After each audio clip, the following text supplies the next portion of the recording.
the meme that got you banned on Facebook.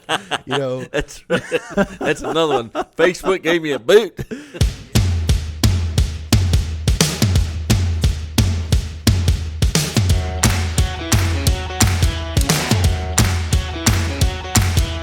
Welcome to the closing table with the Money Guys, Sidney Young and Jared Parrish. This episode is being brought to you by Allura Financial, AlluraFinancial.com, your source for real estate investment funding. Now, presenting the Money Guys. All right. Stand up. Sit down. My name's Sidney Young. and Jared Parrish. We're the Money Guys, and we got your money. Man, the show's been brought to you by Allura Financial, AlluraFinancial.com. Now, I'm going to tell you something. In the real estate game, in the financial game, we do private funding. It's a roller coaster ride.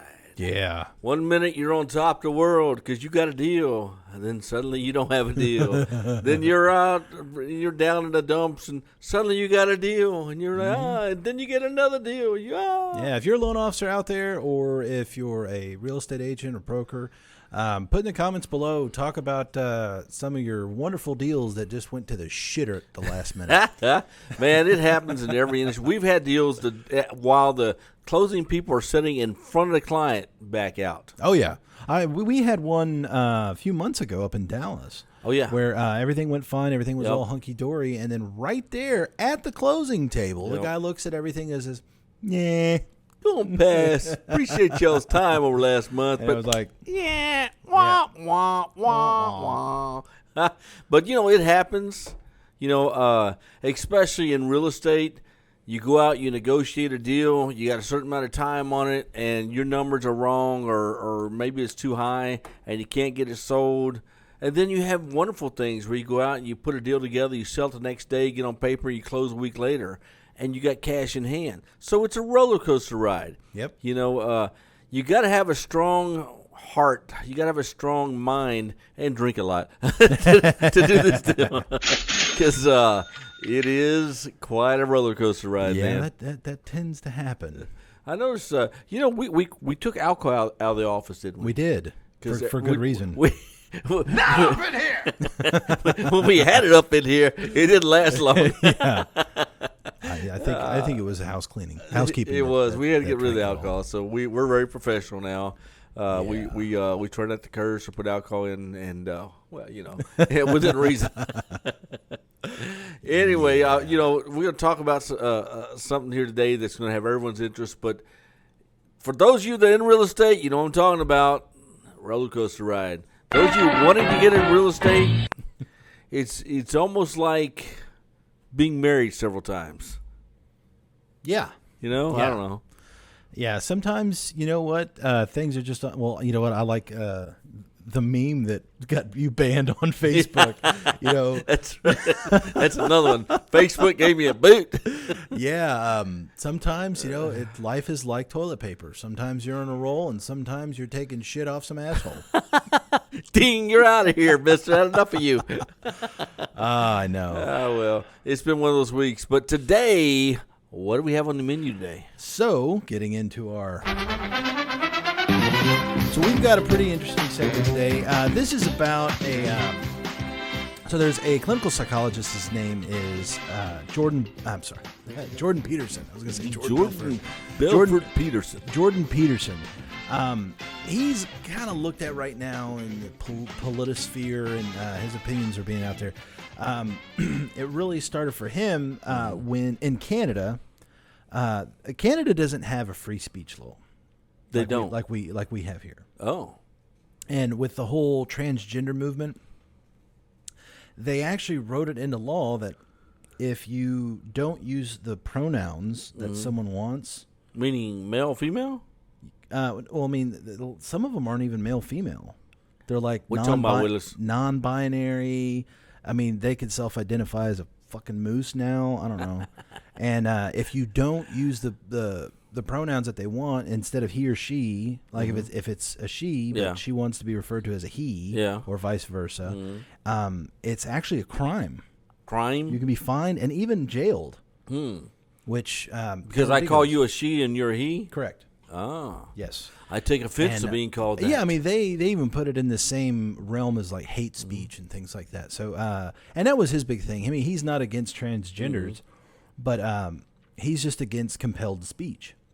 But anyway, he wrote a book called The 12 Rules for Life. So what's his name again? Jordan Peterson. Jordan Peterson. And if y'all have never heard of Jordan Peterson, a lot of people have. He hasn't. Yeah, definitely look him up on YouTube. A lot of his speeches. Really, really intelligent guy. I've got a lot of respect for him because I mean he doesn't try to play one side or the other. He really just tells it like it is, and you don't have a lot of that right now. The 12 Rules of Life. Yeah. So he put together a list of 12 rules for life. And, start out. We can do the Shark Tank like we did last time. And you're walking down that hall, the door's open. Hi, sharks. Who's going to join today? Are you ready to join us on this fucking roller coaster of terror?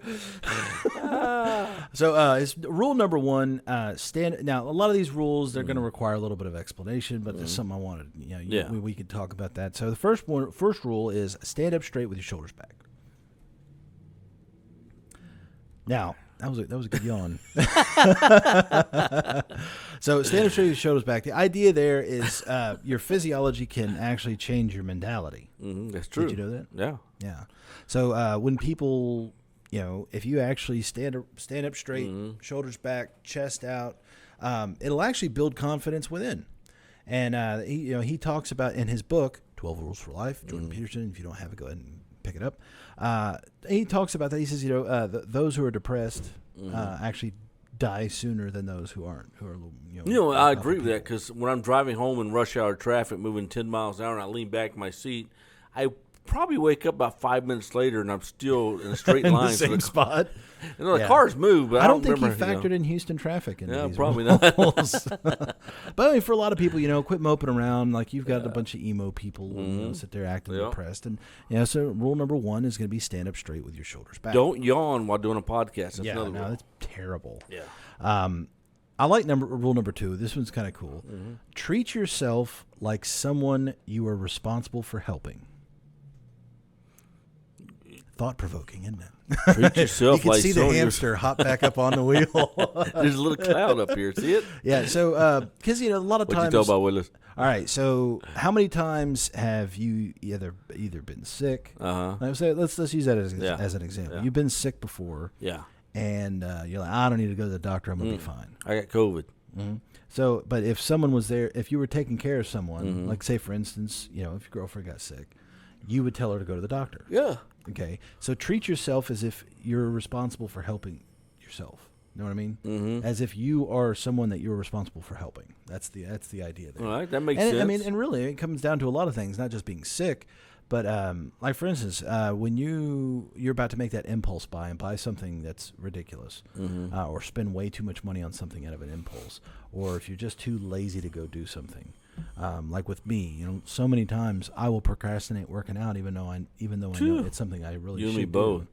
And that's what that rule is about. So it's really just kind of a different mindset, different way of thinking to kind of get you. It's a mindset. What's something that you struggle with that you know? You know what? I will leave here and I say as soon as I get home for dinner, everything else, I'm gonna go ahead and do my 4 miles.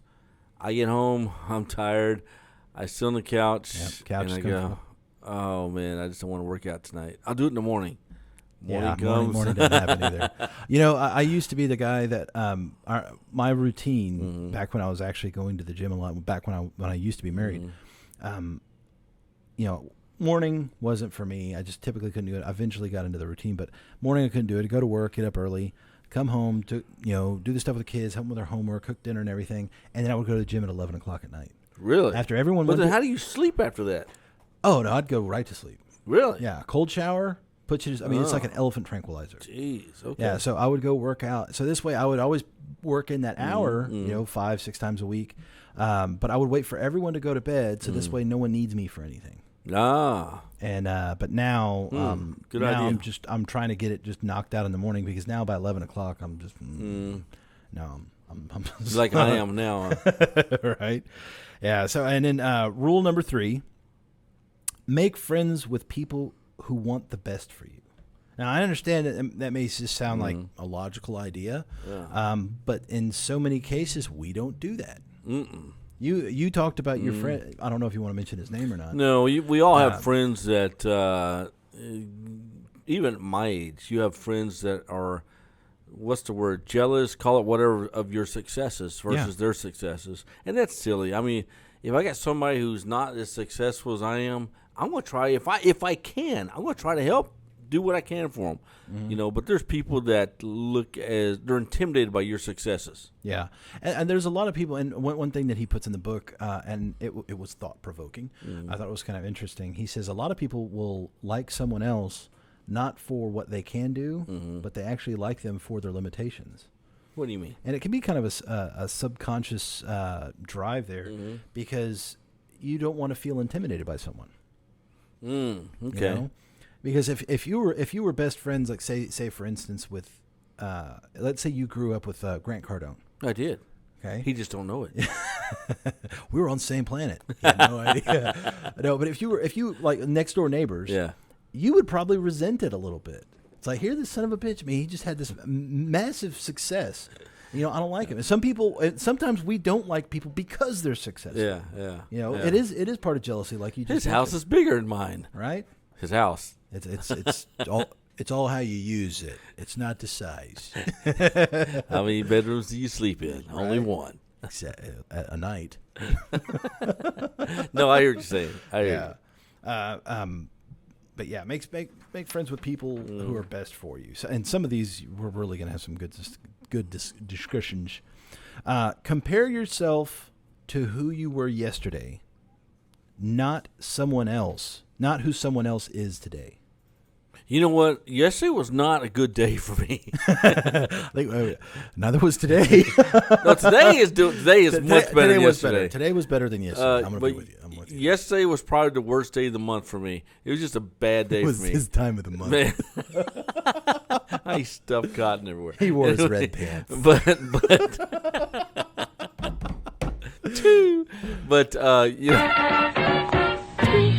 But today has been a much better day. And so I don't want to go back to yesterday. I walked in today more positive aspirations, more positive feeling that today I'm going to make something happen, and I have. I've been very productive today on things. Yes, you have. So I feel that. I feel that statement. Yeah, and I think it bears a lot because so many times, and especially the younger people now, everything they compare themselves to other people that have worked their asses off their whole life to achieve their success, and they compare themselves to them when they have done nothing of that. That's not a fair comparison. Exactly. We hire people all the time, but somebody that's been working for Allure Financial for a week can't compare with what they were able to do. We've been doing this for a couple of years now, and so what they're able to do is great, but they're able to do it because of what we did for 2 years prior to them coming here. Yeah, or a good example. So if we've got some real estate agents out there, if you're a real estate agent and you just got your license and you just went to go work for a brokerage, and there's another guy at this brokerage that's been working there for 20 years. Now he's built up a clientele list. He's built up a reputation. He's established himself. And when you compare yourself, you're like, man, it's been 2 months. I've only sold one home. And in the past 2 months, he's sold 10. Well, he's worked his ass off for 20 years to get there. So don't compare yourself to him. It's not apples to apples. Yeah. So, I think there's a lot of, and a lot of these are actually really kind of logical, the common but sense. We never think about it. Yeah. And so anyway, I like this. Number 5. I love this too. So many people need to hear this. Don't let your children do anything that makes you dislike them. What would your children do that makes you dislike them? Love that you asked me that question. We've seen those people out there, and actually in the book, he talks about how 2-year-olds, statistically speaking, are the most violent people out there. Oh, yeah. They got guns, knives, they drive real fast. Not that kind of violent. But 2-year-olds, okay, you get 2-year-olds. Yeah. Let's say you get 3 of them over here playing. All right, and you got one toy. Yeah. They're going to be pushing them, shoving them, biting them. They're going to get mad. And also, 2-year-olds are also really popular for doing the anger crying. when they get mad and they just want Wait something. a minute. Everything you just described, we do here in this office. But we do it with poise. It's mine. Right. So when you see your kids acting like little shitheads like that, how many parents do you see, especially now that, oh my God, you can't spank a child, you can't yell at him, you can't do anything negative because you might hurt his gentle little mind, delicate little thought process. So now you see parents, Johnny, don't do that. Don't do that, Johnny. That was rude. Or you've got some parents that say, no, don't say anything because then you're going to attract attention to what he did. Apparently you didn't grow up in Northeast Houston. But anyway. No, I got my ass whooped. If I did something wrong, I felt it. So, so you need to train your kids into being mature adults. I mean, it's a long, arduous process, but that's something. Guess what time mature adulting is time for?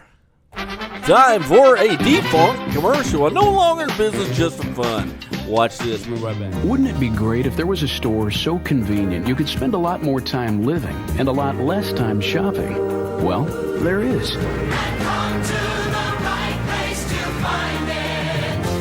At Eckerd, we have only one goal: to help you get just what you need, just when you need it, so you can get back to what really counts in life. So come to the right place. Come to the right place to find it. Now, do you see why they're no longer in business? Hey, so we're talking about your boy. What's his name? Jordan Peterson. Jordan Peterson, the 12 Rules of Life. Yes. It's something that all of us should apply to ourselves on a daily basis. And we're on One number little piece 6. at a time. I mean, 6. It's a Freudian slip talking about psychologists, Yeah, I don't know about right? Freudian, and he ain't wearing a slip. So, All right, number 6. Love this one. It's a great one. Set your house in perfect order before you criticize the world. I can't stress that one enough. I love this. This applies set to your house in perfect order. before you criticize the world. Okay, Let me explain, Lucy. explain. All right. You see all these people, like, let's look at Antifa. I know you've seen on the news a whole Antifa thing, right? I don't know what the hell you're talking about. You're like the only person in the world. I don't. Antifa. What's Antifa? Okay, Antifa stands for anti-fascism. There are all these protesters. Like every time there's a police shooting, they're the ones out there that are destroying the city, that are throwing bombs. Okay. Things like Now that. I understand Antifa. Okay. All right. So there's so many people out there protesting, wanting to change the world. You need to do this. You need to do this. Yeah. Do they ever apply those same thoughts to themselves? No. Those same standards to themselves? No. No. That's what he's talking about. No. He goes, because what he does in his speeches is he says, clean your room first before you criticize the rest of the world. Yeah. I love that because so many people are really quick to criticize you on how you act and on what you do and how you should spend your money and how you should work, what time you should get up, how you should do everything, how you should discipline your children. But they don't do any of that shit They themselves. ain't washed their own dishes yet, have they? No. And that's what that's about. If you're going to criticize someone else, make sure that your shit's in perfect order. Because everyone's living a different life. That's right. Yeah. So I like that one a lot because that's for the Karens of the world. Who's Karen? The joke Karens? No.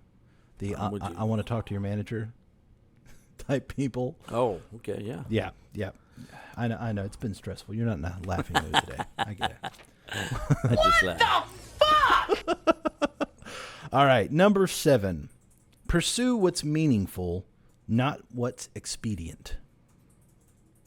I prefer expedience. Expedient can be fun, and you can fulfill a short-lived, I have a hard time following rules. It's just one of these things I grew up all my life. Rebel without a cause. Always If knew the that guy about him. says go with this one, not this one, my question would be why? What's wrong with this one? Mm-hmm. What's wrong with expedient? What are you trying to hide? What's That's wrong just with because you expedient? don't trust anyone. What's wrong with expedient? Because, all right, the good things in life, do they come to you easy or do you have to work for them? Hey, you know what? You work smarter, not harder. Exactly. But also, for the things that really count, do they come easy or do you have to work for them? Sometimes they come easy, sometimes they don't. Kind of like a prom date. Do they come easy or do you have to work for it? Actually, you know what? That's another really good example. Talking, that one I talking about defer. dating. I conflict with, because if my thought process, if you can make it happen expedient, why not? Well, there's a lot of different reasons why, and honestly, it's not just long and hard to work for, but he's talking about meaningful. Yeah. Meaningful could just be both of them are easy to do, but this actually means more. Okay, example, it would be, dude, if I got this deal in today and I close it tomorrow, wouldn't you be happy and meaningful about it? Or you want me to just hold on to it for 2 more weeks and tell you about it? Okay, so there was a psychological study Here on we what go. they did. Get my fiddle. And they brought in a box of donuts. Yeah. Okay, and they did this with adults and they did it with kids, and they didn't. The subject didn't know what was going on. They didn't know that this stuff was planned. But they said, "Here's this box of donuts. It's left over from yesterday, but if you just give me about an hour, I'm gonna bring you in some fresh donuts, and I'll throw these away." I can wait an hour for donuts. Okay, so there were different percentages of people who ate the old donut. The it's kids like- did. Yeah, and actually, some of the kids would wait. Oh. And with the kids, they didn't use donuts; they used marshmallows. Oh. They said, "Here's this marshmallow. In a minute, I can go get some more. But if you can wait, and if you don't eat that one in an hour, instead of a marshmallow, I'll give you 2 marshmallows." And And some of the kids would eat that one marshmallow, knowing that's all they're going to get. But if they wait an hour, they would get 2. interesting. And so, like, say for instance, like we deal with a lot of loans. We get people that come to us and say, I need to close by Friday. Well, Yeah. it's Wednesday. yeah. Okay. Well, do you realize that the only people who are going to be able to close you that Got a fast, good example. they're going to be paying. You're going to be paying 15 to 18% interest. If you can wait 2 weeks, we could probably get it down to 9. No. I need to close. This Friday. I don't care what it is. And this is such a human nature type thing. If I give you 12% interest, I close you by Friday, and it's a Wednesday, or if you'll wait 2.5 weeks from now, I'll get you down as far as 5-6% interest. They always take the 12, man. Yeah. So that's something that really does apply to our business, is do something meaningful instead of what's expedient. I mean, even some people buying their own home, they would take a 5% interest over waiting the 45 days to close on a conventional loan to get it down to 2.5 or 3%. Yep. So that's really what this is going to come down I hear to you. is doing what's meaningful and not expedient. Number 8, tell the truth, or at least don't lie. Tell the truth, oh truth, so help you God. I do, Your Honor. You lying bastard. That's your first lie. Right. So tell the truth, at least don't lie. I think that rule's kind of self-explanatory. I Yeah. don't think we really need to go into that. Don't be a lying douchebag. Yeah, douchebag. Yeah. Rule number 9, assume that the person you are listening to might know something you don't. Hey, what's my number 1 rule to success? Shut the fuck up. Okay, number 2 then. Number 2 rule of success: never be the smartest man in the room. That's my opinion. Yes. Actually, yeah. You've said that a lot. Never Yeah. be the smartest guy in the room. Always going to open-minded and hope someone's smarter than you. You may walk away going, "These are some dumb shits." Yeah. but It's crazy. There's a lot of people that you may not. I know more than this guy. He hadn't lived the same life you have. So yeah, there's a lot of you can learn a lot. Hell, I learn shit every day. yeah, I tell him all the time, "You're a fucking dumbass." Then he'll say something. Oh shit! I take back the ass part. But Right? Yeah, he does say that. No. Okay. Rule number 10, be precise in your speech. Okay. Okay, so when he's talking about being precise in your speech is a lot of times we overlook a lot of details. Yeah. Okay? And we just kind of sweep them under the rug. Sometimes that can come back to bite you in the ass. Now, we've learned from that a lot. Yes. Well, I was going to say, do you intentionally overlook details? Sometimes we overlook details and we minimalize it because we don't want to deal with it. And sometimes you include details, but you massage them and verbally massage them into where they're not as detailed as would be shockingly detailed. Yeah, I'm good with words, but with this one and the example that he gave, and I mean you could use this as a metaphor, you can use this literally. An example: you're in the woods, okay? Okay. You hear a rustling. Does a bear shit in the woods? Typically, Oh, okay. Go ahead. except in the zoo. Oh, okay. So let's say you hear rustling over here. Now, some people say, Why are we wrestling in the woods? rustling, like you hear leaves moving about and sticks cracking. Now, and I cause it to happen? No. Okay, go ahead. All right. You may blow it off and just say, it's probably a squirrel. Oh, So you yeah. don't even care to look. You're Yeah. just overlooking a detail. Yeah. Could have been a fucking bear. Yeah. You know? So you want to, that's why you say be precise in your speech. So when you're going through something, make sure that you're specific in what you want. You're specific with what you say. Be precise in your speech. Right. Number 11, don't bother children when they're skateboarding. Huh? All right. Now that's a little bit more of a metaphor. Okay. Okay. What he's talking about is, all right, so let's use his metaphor of a kid skateboarding. Yeah. Okay. Typically, moms are going to say what? Get off. Well, be careful. Wear a helmet. Careful. Wear. Don't do that, or don't. Yeah. All right. Kids need to get hurt sometimes. Oh yeah. Beat Okay. the hell out of them. You know, I heard one guy talking about how he went over to his sister's house, and his sister bought his nephew some rollerblades. Mm-hmm. And he was going to go rollerblading. Well, he shows up, and they're about to go rollerblading. And he says, but she basically had foam wrapped around this kid. It's like, concrete's supposed to hurt. That's how you learn not to fall down. And same thing, people who are tough have been through some shit. They've been hurt. Right. Every time that we get a deal and we get burned, we learn a lesson. We become a little tougher. Every time you fall, you learn. And that's what this is about. Let them get hurt. Let them become tough. Right. Let them toughen Right. themselves up. Don't be a helicopter and try to prevent everyone from building up their toughness. And guess what time it's tough for? Another one of these entertaining defunct commercials. We'll be right back. Got it, Matt. You gotta handle it. If you buy something at Circuit City, then see it advertised for less, just come back. Our low price guarantee means you'll get the difference, Excuse me? Last week I bought this, plus 10% of the difference. and today I saw this. Just open the paper and there it was. It's that easy. That's it? That's it. Cool.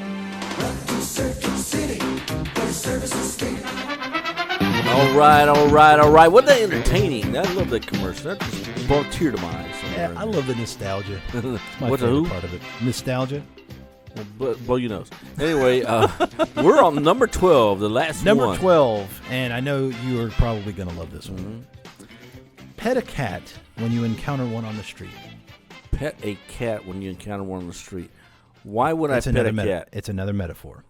So the idea behind this one is everyone has struggles in their life. Everyone has day-to-day struggles. And if you constantly dwell on that, you're going to just exhaust yourself. So the metaphor of petting a cat is just that distraction. And remember that you're still here. You're not dead. You've got life. You just keep moving on. Try to compartmentalize the stresses in the day and think about them when you need to. Don't dwell on them 24 hours a And day. what's your boy's name again? This is Jordan Peterson with I 12 don't Rules think for I'm Life. going to be reading his shit. Just I my like- opinion. Yeah, Right? I understand. There's a lot more in between the lines.